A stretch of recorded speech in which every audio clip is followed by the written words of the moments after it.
I ain't gonna lie.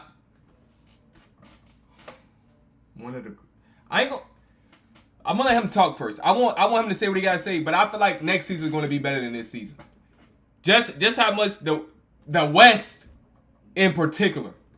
The East is a lot going on. It's an opening, but I think whoever come out the East is gonna lose, realistically. Whoever in the West that win, the Western Conference Finals next year is gonna be basically the NBA Finals. That's how it's gonna be. It's gonna be one of them years. Because everybody in the East is already injured. I actually want to see if they're going to give up Jaylen Brown. That's going to be... I want to see if the Celtics is going to give up Jaylen Brown. But yeah, if you're new, subscribe. Win Rose 3,000 subs. I love y'all, man. Y'all my life. Ain't nothing to it but to get into it. Say it with me. Let work. Today we are watching... We just witnessed one of the greatest seasons of all time by Jxmyhighroller. Shout out my dog, man. Gots to watch every video he made. I'd be lying if I said we didn't see this coming. A 68-win record-setting team who's been the overwhelming favorite to win the title this season for practically the entire season. I called it. If you was watching from the beginning, I said it was going to be the Celtics and the Thunder. It would have been the Celtics and Thunder if Jason Tatum didn't get hurt. I'm not going to lie. It would have been that if Jason Tatum didn't get hurt. He was having the best game of his life. And then he tore his ACL. It would have been the Celtics and Thunder. Tyrese Halliburton had a chance because he had some voodoo magic going on. Real talk, but I will say it still would have been the Celtics and Thunder. My prediction would have been true if Jason Tatum didn't get hurt. Winning the title. This is not an underdog story or one riddled with ups and downs, capped off with an improbable rise to glory. But it should have been. One of the youngest teams in the league with relatively little experience aiming for a prize their franchise has only come within reaching distance of once before. What could have been, man? I remember watching this team. Some of y'all too young to know about this. When KD game the Grizzlies, I watched that game live. I was like, ain't no way. In that corner shot, don't make me show y'all. Let me show y'all. Y'all think I'm capping. I watched this game. I watched that game live, bro. I watched D Rose game the Heat. That bank shot that went in. Hold on.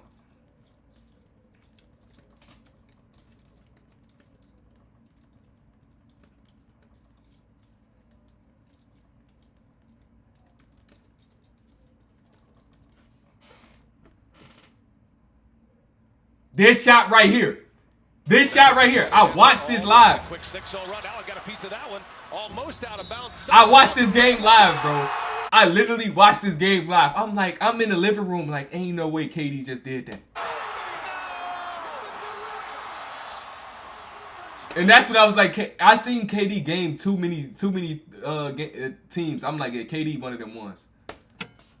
Instead, this was a 100 game. And we got KD on the Rockets. The Mavs looking good too. I'm not gonna lie. I'm low key. I'm gonna let him talk after I get this out the way because I gotta talk about my boy Luka. I feel like it's dang near impossible at this point for a team to get built around Luka, bro. Because you gotta give up. Like you see, the Lakers didn't give up nothing to get Luka for real. They gave up AD, but they don't have no assets. To get Luka, you gotta give up all your draft picks. You gonna have to give up one of your best players. And then you're going to have to... There's no way for you to realistically build... Like, Luka, offense, unmatched. But you have to build a great defense around him.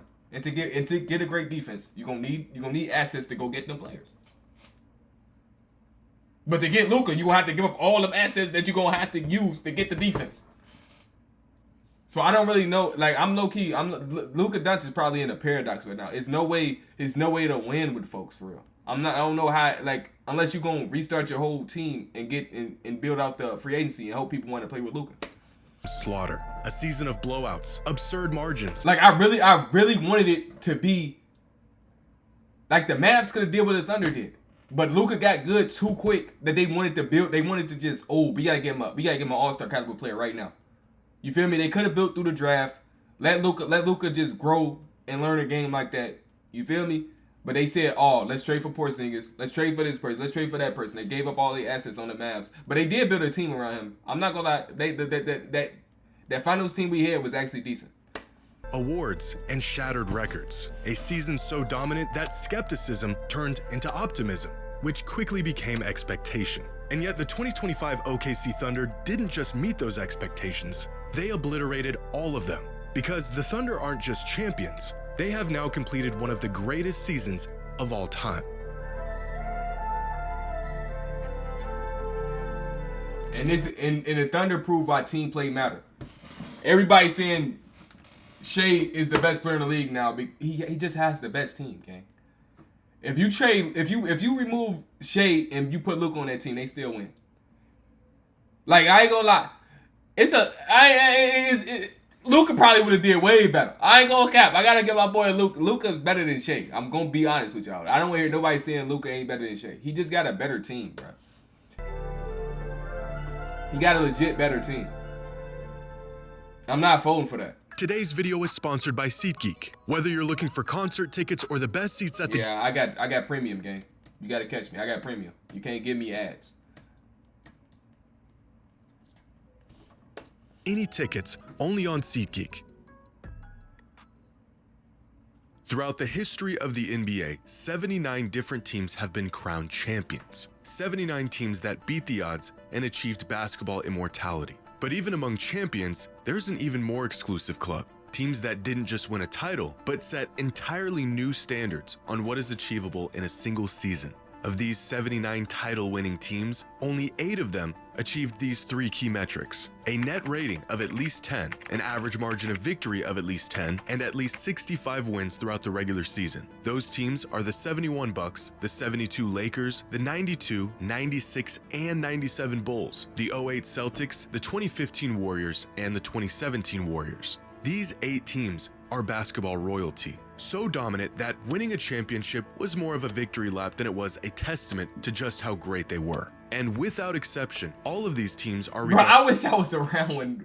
I want to know just how good the mystique was of the Bulls, gang. The way the Bulls get talked about when Michael Jordan was on that team is crazy, bro. As the greatest teams or single seasons in NBA history. And now, a 9th team has been added to this exclusive club: the 2025 OKC Thunder. But to say they have simply entered this club would actually be an understatement, because throughout the 2025 season, the Thunder finished with the 6th best record of all time, the 2nd highest net rating of all time, and the largest margin of victory in the history of the league. By all measurable accounts, the 2025 Thunder have asserted themselves among some of the greatest seasons in the history of the league. In fact, they weren't just beating everyone. The Thunder spent the last 9 months completely eviscerating teams. In the NBA, a 20-point victory is cited as a blowout. On 29 different occasions, nearly a third of all of their games this season, the Thunder were up on their opponents by 20 points or more by the end of the 3rd quarter, which means 1 in every 3 games was already deemed a blowout before the 4th quarter even started. As the season progressed, the rapidly approaching realization that this team may just be having one of the greatest seasons of all time became clearer with each monumental beatdown. The MVP and scoring champion, a 23-year-old All-NBA guard by his side. Not 1, but 2 all-defensive juggernauts. A rotation so deep, you'd swear they just subbed in another starting unit. It didn't take an analyst to know we were watching something special. In fact, by the time the playoffs rolled around, a very uncomfortable conversation quickly followed. They are 4 wins away, Demonze, from one of the single greatest seasons in NBA history. Like, they've won 79 games between the regular season and the playoffs. They could be as extravagant and arrogant as they wish. They just aren't. Are we seeing the potential of an all-time great team here?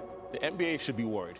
Is this team truly one of the greatest teams ever? Or at the very least, are they having one of the greatest seasons ever? A dialogue that was routinely and justifiably shot down every time it came up. To even enter that discussion, they first had to win a championship. Something that they got took to 7 games by the Pacers game.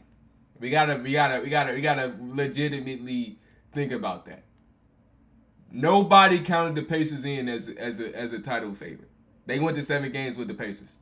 Seen countless good teams fall short of.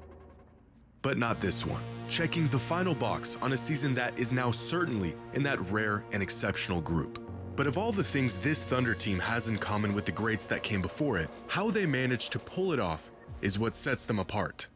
Among the requirements of nearly every championship team are talent, depth, defense, execution, and experience. After all, the one glaring hole in OKC's armor going into the playoffs was their lack of it. The regular season and the postseason have become so disconnected in recent years that winning 68 games in historic fashion isn't nearly convincing enough if you haven't proved. Shout out them Cavs.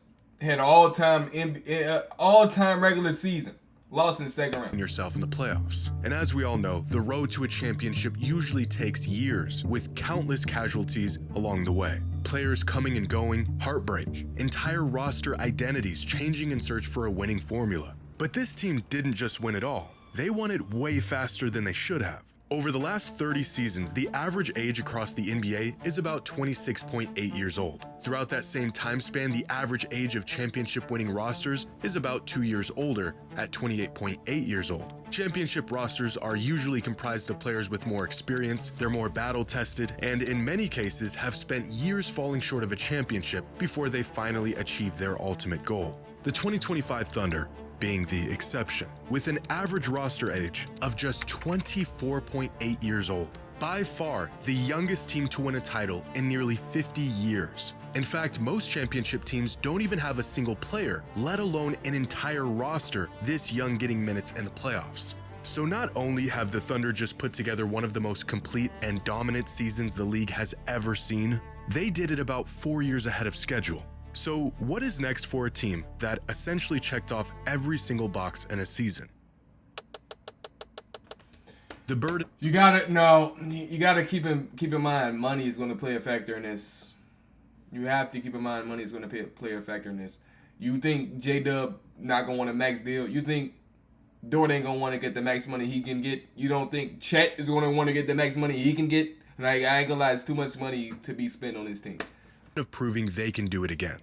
Over the last few days, the word dynasty has been thrown around, what it means to be a dynasty and what it takes to build one. But if the current era of the NBA has taught us anything, it's that dynasties might just be a thing of the past. Every generation has seen at least one of these teams, whether it was the Celtics and the Lakers in the 80s, the Bulls of the 90s, the Lakers and Spurs in the 2000s, and the Warriors in the 2010s. And they have played a pivotal role throughout NBA history. At least they did, up until recently. Since 2019, the NBA has seen a different champion every year, 7 different teams across 7 seasons, the longest span of unique title winners in NBA history. As if winning a championship wasn't difficult enough, winning another one is magnitudes more difficult. Post scratching his head like, Giannis, we can't do it, gang.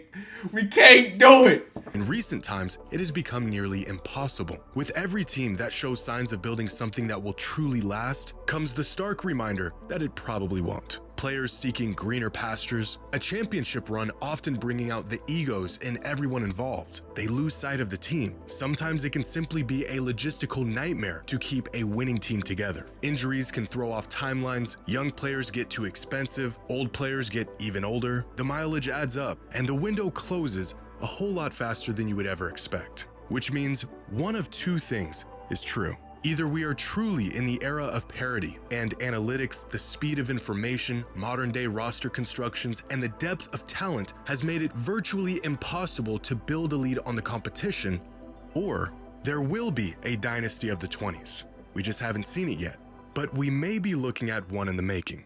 In a league where talent is a rotating door and assets are thrown around like cheap commodities, the Thunder have taken an unconventional route to a title, actually developing players and building from within. Roster continuity is an ever-increasing point of emphasis in the NBA today. Recent history has shown that the once viable method of building top-heavy super teams centered around a couple of superstar talents with little to no supporting cast was a failing model. The smartest organizations around the league shifted their focus away. Bruh, I ain't gonna lie, it's just nobody understood why it worked with LeBron. LeBron 101 when it comes to a team like that. You don't have to have great supporting cast with LeBron. Just have 3-and-D players. LeBron will go downhill. If they double team, oops, he wide open. Green light. You can't do that with everybody. I'm not gonna lie. You can't do that with everybody. From acquiring top-end talent at any cost to the more traditional and sustainable model of developing players from within and acquiring pieces based on fit rather than sheer talent. And no team has mastered the art of drafting, developing, and fit better than the Thunder have. Since 2019, the average roster continuity among championship teams, essentially how much a team stayed the same from one season to the next, was about 61%. That means, on average, 61% of these championship teams' minutes were filled by players from the previous season's roster. The 2025 Thunder had a roster continuity of 79%, meaning the vast majority of their minutes were played by guys who they purposefully built around rather than outsourcing. In this new era of deep, consistent rosters where chemistry and fit matter just as much as talent, the OKC Thunder have built the youngest, most continuous roster in the entire league, while being the best team in the league. But the anomalous nature of this team doesn't end there, because the Thunder's front office has built this team for the future. I think they would be the first to admit that this immense success, although part of the plan, was not expected to come this early, and evidence of this can be found here. Among the championship teams in this era of parity, the 2020 Lakers have had the lowest payroll, winning a title with just the 11th most expensive team in the league. These other rosters sitting well amongst the most expensive teams in the NBA at the time. This year's Thunder roster had the 25th highest payroll in the NBA. This team has their future growth already baked into the numbers. Where many teams of the past had to break up their core or watch key players walk away due to money, the Thunder are one of the cheapest rosters in the league, giving themselves room to offer— Bro, you just said they was 24 years old. They ain't get their max contracts yet. That's an L statement, L statement, L statement. the highest bid to anyone who may want to leave or inevitably be up for an extension. They say money can't buy championships, but it sure does help. Fortunately, the Thunder just won one of the cheapest rings in NBA history. But possibly the largest positive indicator for the future of this team, and a reflection of just how abnormal their accomplishments are, is the fact that they are the sole owner of the largest draft stockpile in the— That's facts. With the using one of the worst trades of all time. I said we shouldn't have got rid of Shea when I was a Clippers fan, bro. entire Blake Griffin was my dog. league with 24 picks over the next 5 seasons. Now, this has been a big development over the last couple of seasons, just how good the Thunder are while sitting on 1 million picks. But the Thunder actually winning a championship changes everything and makes these assets look even more unbelievable. You want to see the cost of trying to win now? The teams that are highlighted represent the 8 teams that made it past the first round of the playoffs this season. Nearly all of them near the bottom of the league in terms of draft capital. Even more shocking, when we highlight the last 5 championship teams, they are the bottom 5 in the league in terms of future draft picks. Winning comes at a hefty price, a price that the Thunder managed to completely evade. Outside of OKC, the only team that made it out of the first round while maintaining more than their fair share of draft picks were the Pacers. Every other team that is within vicinity of OKC is nowhere near even competing for a championship right now. In fact, the only reason why a team should even have as much draft capital as the Thunder do is if they have essentially forfeited the next season or two in an attempt to rebuild. Meanwhile, the Thunder just completed one of the best seasons of all time while simultaneously building a gluttony of assets for the future. This is unheard of. Usually, in fact, almost always, you do not get to be good now and be good later. You have to go— What can they do with this? I don't see any way for them to improve their roster and be able to keep the people they have. You feel me? Because if you go out and get another all-star, all-NBA player that's taking up profit. I mean, not profit, but cap space for the people that you need to re-sign. So I really don't know what they're gonna do with these picks. all in on Keep rolling them downhill until they feel like they team can't do it no more. That's the only thing I can see. They keep trading to a future draft until they see it a year like, oh snap, yeah, this the end of our run, and then they start over. That's the only thing I can see. one or the other. Except, of course, if you're Sam Presti and the Thunder and you are attempting to do what no team can seem to pull off, be the next great NBA dynasty. But as it stands, the 2025 Thunder have already defied the odds. A young, small market team that was built from homegrown talent, not only stamping their name in every record book, but cementing their legacy as NBA champions, and doing it smarter, faster, and about as unlikely as any team ever has.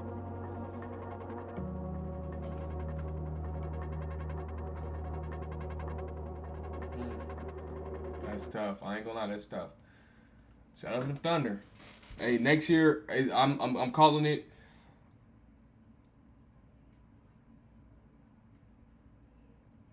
Rockets. Amen Thompson. That's my dog. That's my dog. That's my dog. Shout out to Amen Thompson. Real talk. But yeah, if you're new, subscribe. I wanted the Rockets to get Trae Young. I'm not gonna lie, but the Hawks for some reason think they can win the East now since everybody hurt.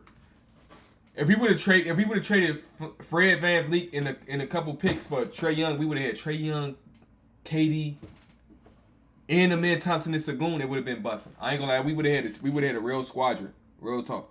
But yeah, love y'all, man. See y'all next one.